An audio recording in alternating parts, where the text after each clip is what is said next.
Hello, hello les amis Sagittaires, ascendant Sagittaire, signe lunaire et vénusien en Sagittaire. Bienvenue pour cette guidance sentimentale relationnelle amoureuse du mois de septembre 2024. Relationnelle pour toutes les personnes qui s'en foutent de l'amour ou qui se sentent très bien mais qui ont des interrogations sur leur relation actuellement. Je vous rappelle que ce tirage peut parler d'ores et déjà à certains Sagittaires et parler à d'autres plus tard. Dans ce cas-là, n'hésitez pas à revenir si ça ne vous parlait pas dès à présent. Je vous rappelle également que c'est un tirage général qui ne peut pas parler à tous les Sagittaires de la même façon. Donc je vous invite à faire preuve de bon discernement et à ne prendre les messages que les messages qui vibrent avec ce que vous vivez actuellement. N'hésitez pas également à adapter mon vocabulaire à votre situation. Je vous recommande, quoi qu'il en soit, de regarder toujours la vidéo de votre signe ascendant et de vos signes lunaires et vénusiens si vous les connaissez, afin d'avoir de plus amples détails et que ça ressemble un peu plus à un tirage personnalisé. On commence tout de suite avec l'énergie principale de votre tirage pour septembre. Les amis Sagittaires, n'oubliez pas de liker, de partager et de vous abonner à la chaîne. Je vous en remercie. Ici, nous avons l'empereur qui apparaît inversé, une remise en question de votre stabilité matérielle. Alors quand je dis matérielle, ça peut être financière si vous êtes en couple et si cela a des répercussions sur votre vie sentimentale, relationnelle, amoureuse, évidemment, mais ça parle surtout d'une instabilité par rapport à vos fondations aussi, hein, le fait de se sentir un peu moins en sécurité. Par exemple. L'empereur inversé, c'est peut-être par exemple quelqu'un qui a beaucoup de préoccupations professionnelles ou financières et que ça nuit à la vie familiale, par exemple. Hein. Ça peut nous parler de cela. On est très préoccupé par tout ce qui se passe autour et tout à coup, eh bien, ça crée une certaine forme d'instabilité qui vient un peu déstabiliser aussi la vie familiale. Cet empereur, ça peut être aussi quelqu'un qui tyrannise son conjoint, c'est-à-dire qui se comporte avec beaucoup d'ego et qui pense qu'à lui et qui finalement comment dire, mène la barque peut-être un peu trop fort, comme un dictateur ou quelqu'un d'autoritaire qui décide et qui fait que chaque chose sont comme elles doivent être à son goût, à lui, avec son ego à lui. Hein. Ça parle aussi d'entêtement, aussi d'obstination, on est têtu, on pense qu'il faut faire comme ci, il faut faire comme ça, et finalement, bien ça, c'est pas forcément la meilleure des façons. En tout cas, c'est des obstacles hein, qui se mettent en travers de votre route affective, puisque il y a une certaine forme d'instabilité. En dos de deck, nous avons le battleur par rapport à quelque chose de neuf, par rapport à un départ. C'est peut-être une remise en question de certaines connaissances, de certains talents, d'un nouveau projet, quelque chose que vous essayez de bâtir et d'un seul coup, ça crée une instabilité. Alors soit on ne vous accorde pas la plus grande des confiances, soit vous-même vous êtes tracassé à l'idée de commencer cette chose et ça vient perturber vos relations, ça vient vous isoler par exemple, vous avez moins de temps à accorder à vos amis, à votre couple ou quelque chose comme ça. On va essayer bien évidemment d'en savoir un peu plus avec d'autres énergies et notamment avec l'oracle de la musique pour commencer, pardon. Nous avons la dissonance ici, il y a une certaine forme de désaccord, que ce soit un désaccord avec vous-même sur le fait de ne pas savoir ce que vous devez faire, ce que vous devez dire, ce que vous devez aimer ou quoi ou qu'est-ce, ou alors si vous êtes déjà en groupe, peut-être que ça peut parler d'un désaccord, de divergence d'opinion ici, par rapport justement à tout ce qui est, par exemple, financier, à tout ce qui est ancrage, engagement, par rapport à une certaine forme de routine aussi. L'empereur va peut-être nous parler d'une routine chiante, qu'on aimerait bien remettre en question, et d'un seul coup, quelque chose qui vient un peu déstabiliser. En tout cas, cette dissonance, quelle qu'elle soit, avec soi-même ou avec quelqu'un, vient créer beaucoup de doutes et un sentiment peut-être d'insécurité. Je ne suis pas sûr que ça va aller très loin, je ne sais pas où ça va nous mener, tout ce genre de questions qui créent l'instabilité, hein, bien évidemment. Avec la deuxième notion, nous avons le solfège. Alors le solfège va me faire penser un peu à la notion du battleur qu'il y a en dos de deck. Le solfège, c'est celui qui apprend, c'est celui qui démarre. C'est une énergie jeune aussi. Alors, est-ce que ici, l'ego ne nous pousse pas à une certaine forme de puérilité pour certains? On peut avoir en face de soi quelqu'un qui se comporte comme un gamin, quelque part, qui est puéril, et de l'autre côté, peut-être quelqu'un de naïf qui croit ce qu'on lui dit. En tout cas, ici, c'est une carte qui nous invite à grandir, à grandir, de cette dissonance et faire évoluer ces dissonances de la meilleure des façons pour recréer de la stabilité. Il y a peut-être aussi quelque chose à approfondir ici avec le solfège. Alors, soit ça vous parle d'un nouveau départ, soit ça vous parle de faire des recherches par rapport à une divergence d'opinion ou un regard différent sur quelque chose. Peut-être que vous êtes amené à chercher de nouvelles informations ou à enquêter, à essayer de savoir pourquoi il y a une certaine forme de tension ici, hein. S'instruire, s'étendre, hein, avec le solfège. Ok, on va essayer de savoir un peu les points positifs et négatifs maintenant avec l'oracle du soleil levant. Je vous rappelle que vous retrouvez toutes les références des oracles et tarots que j'utilise dans la barre d'infos et vous trouvez également les liens des différentes guidances que j'ai effectuées pour le Sagittaire récemment. Quelle est la bonne surprise qui vous attend en septembre, la guidance générale du mois de septembre et les messages que vos guides cherchent à vous transmettre.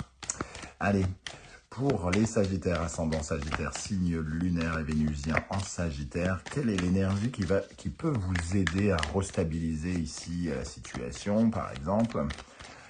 Quelle est l'énergie qui vous aide, sur laquelle vous pouvez vous appuyer pour vous épanouir, les amis Sagittaires? Bon, j'ai vu la pivoine qui nous parlait d'adaptation déjà.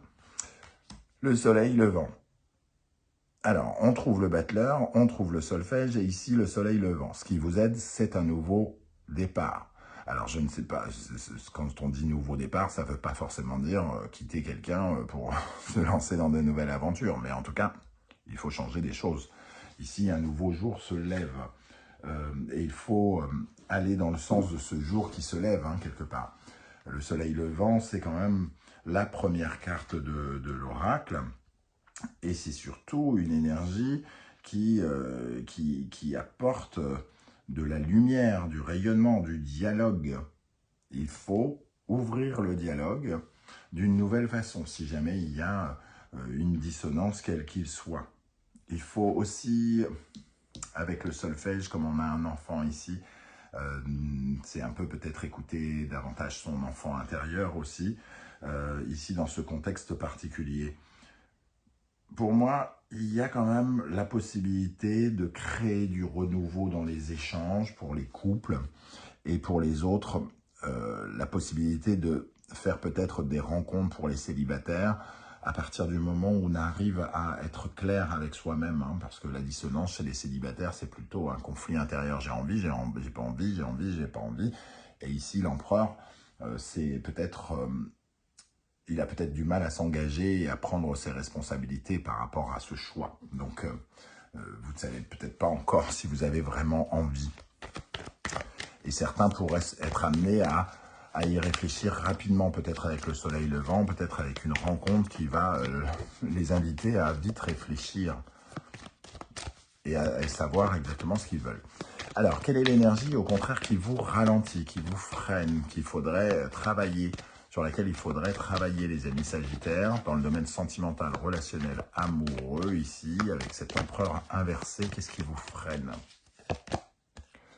Le katana. Le katana, c'est la carte un peu comme la justice, hein, qui vient... qui nous parle de décisions à prendre, par exemple, déjà, pour commencer, qui sont difficiles à prendre parce qu'on a du mal à peser le pour et le contre, parce qu'on a du mal à regarder la situation de la façon la plus juste qui soit. Parce qu'on a tendance, parfois, à se mentir un petit peu, à se raconter des bobards et à ne pas être dans la vérité. Oui, il m'aime, bien sûr qu'il m'aime, il m'a tapé 3 fois, mais il m'aime. Ça, c'est du mensonge, c'est pas de l'amour, par exemple. Euh, et il m'a dit qu'il m'aimait, et je l'ai vu qu'une seule fois en 6 mois. C'est... Si vous croyez qu'il vous aime alors qu'il ne fait pas l'effort de venir vous voir, c'est un mensonge. Donc ce qui vous ralentit ici, c'est de ne pas regarder la vérité en face ou de ne pas correctement juger les choses ou une incapacité à prendre une décision. Sur quoi vous pourriez être amené à travailler, les amis sagittaires, ici, avec le katana et l'empereur inversé. La calligraphie. Alors, la calligraphie, ce sont les mots. Et ici, j'ai l'impression que ce sont les promesses qui ne sont pas tenues. Donc, comme les promesses ne sont pas tenues, on se sent en difficulté et en insécurité dans notre ancrage. Parce qu'une promesse qui est tenue, ça montre l'engagement de quelqu'un aussi. Donc, ici, il peut y avoir quelqu'un qui n'a pas tenu ou qui ne tient pas sa promesse. Alors c'est peut-être même les célibataires hein, qui ne tiennent pas leurs promesses avec eux-mêmes. Oui, mais tu as envie de te caser. Oui, mais j'ai pas envie de savoir exactement ce qu'on veut. Les promesses que l'on se fixe, les bonnes résolutions du début d'année, et ce genre de choses. Ici, il y a quelque chose qui n'est pas acté quelque part, puisque dans ces deux cartes, il y a le fait d'acter les choses, d'officialiser les choses, d'être dans le concret. Ici, on n'est pas assez dans le concret. C'est pour ça qu'on manque justement de solidité et d'ancrage avec cet empereur inversé. Hein. Donc la calligraphie, elle vous invite à être finalement dans l'acte. Parce qu'ici, il y a beaucoup d'attentes, il y a beaucoup d'incertitudes dans ces deux-là, parce qu'on n'arrive pas à juger une situation telle qu'elle devrait être jugée. Je vais commencer par un petit conseil d'abord. Avec le tarot symbolon. Quel conseil on peut donner aux Sagittaires dans leur vie sentimentale, relationnelle, amoureuse, avec cet empereur inversé, le katana et la calligraphie notamment. Quel conseil on peut leur donner ici? Bélier. Mars. Alors déjà, on en retrouve toujours cette énergie de nouveauté. Hein. Bélier, c'est le premier signe, celui qui prend des nouvelles initiatives, celui qui agit, qui avance, qui est dans le mouvement, oui, qui est dans le côté combatif aussi, hein, dans le côté j'avance coûte que coûte, rien ne m'arrêtera. Et le Bélier, c'est aussi penser un peu à soi. C'est l'ego. Alors, soit on pense trop à soi et l'ego, il faut le retravailler, c'est ce que pourrait nous dire ce conseil, ou soit au contraire, on ne pense pas assez à soi et finalement, on se met un peu de côté et il faut retravailler cet ego pour le mettre un peu en avant.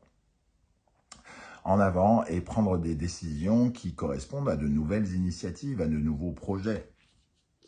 On le retrouve ici. Ok. On va regarder les énergies qui accompagneront les Sagittaires qui sont d'abord célibataires. Dans un premier temps, pour les célibataires, Sagittaire, ascendant Sagittaire, Lune et Vénus en Sagittaire. Quelle énergie résonne ici pour les Sagittaires célibataires? Ça rime en plus. Hein. Oh, celle-là, elle veut venir 2 d'épée, incertitude, décision. On est vraiment ici avec ce katana. Hein. Il y a des choix à faire pour savoir comment on s'oriente. Si vous ne savez pas si vous avez envie de vous mettre en couple ou si vous avez envie de batifoler, évidemment, ça va être compliqué de construire quelque chose. Ici, il faut déjà choisir son camp, entre guillemets, cette dissonance. Hein. Ici, il faut arrêter de vibrer en dissonance avec soi-même. Il faut savoir ce que vous voulez. Et le cavalier de bâton. Ici, j'ai l'impression que dans un premier temps, le cavalier de bâton, il nous parle plutôt d'enthousiasme, de vibration, de passion. J'ai envie de passion, j'ai envie de foncer, j'ai envie de nouvelles aventures. Mais bon, le cavalier de bâton, est plutôt basé sur, entre guillemets, l'étincelle, mais qui s'éteint, hein, plutôt que le cœur, entre guillemets. Donc, il y a quand même une envie de jouer ici avec ce cavalier de bâton pour certains. Sauf que c'est quelque chose que vous avez l'habitude de faire. Le roi de coupe, lui, il a besoin d'un peu plus de partage. Pour moi, vous voulez un peu le beurre et l'argent du beurre quelque part avec ce 2 d'épée. Vous aimeriez pouvoir vous amuser, mais pouvoir aussi recevoir ce soutien, ce sentiment d'être soutenu, d'être aimé. On vous dit de choisir un peu votre camp. Ok, quel est de regarder avec justesse les choses, hein, de ne pas vous faire des promesses en l'air que vous ne savez tenir. Pour les Sagittaires qui sont en couple, quelles sont les énergies qui ressortent? Le 9 de coupe. Alors ici, ça nous parle de bonheur, de joie. Mais évidemment, avec un empereur inversé, j'aurais tendance à dire quand même que il y a quelque chose qui fait qu'on n'est pas dans cette joie ici. On est dans une sorte de faux semblant. On est dans quelque chose qui, au contraire, nous enlève un peu notre optimisme. Et le Sagittaire, le 8 de denier. Le 8 de denier confirme ses préoccupations peut-être professionnelles. Il y a quelque chose qui nous invite à tout basculer, à tout bousculer. Il y a des précipitations professionnelles, il faut agir vite, il faut faire vite, professionnelles ou financières. Hein.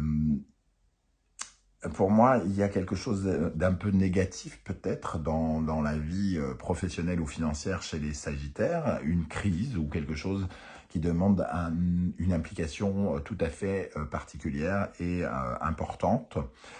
Et ça peut jouer justement peut-être des tours dans le domaine sentimental. Je vais en prendre une troisième. Hop. 5 de coupe. Il y a effectivement un sentiment de manque, de perte, de deuil, de tristesse. Donc peut-être que ça joue sur votre tempérament ici. Hein. On a l'impression de perdre quelque chose ou d'avoir des regrets, quelque chose qui se passe qui vous apporte des regrets. Mais il y a quand même ce nouveau jour qui se lève ici. Il y a quelque chose de neuf qui est intéressant et qui est bon pour vous. Hein. C'est ce qu'on avait vu tout à l'heure. Voilà les amis Sagittaires, comment je ressens ce tirage, je ne sais pas si ça va vous parler et comment, j'espère que vous serez nombreux à venir commenter en tout cas. Si vous ne souhaitez pas étaler votre vie sur YouTube, vous le savez, vous laissez juste un petit coucou, un petit émoticône de votre choix. J'aurai plaisir à vous saluer à mon tour. Merci en tout cas pour toutes les personnes qui prennent le temps de liker, de partager, de s'abonner, de commenter. Merci à toutes les personnes également qui ont fait l'acquisition de mes 2 oracles, ça me touche énormément. On se retrouve très vite pour une guidance, cette fois-ci professionnelle, vie quotidienne. En attendant, prenez bien soin de vous les amis Sagittaires. Passez un très très bel été. Merci d'être là. Ciao, ciao.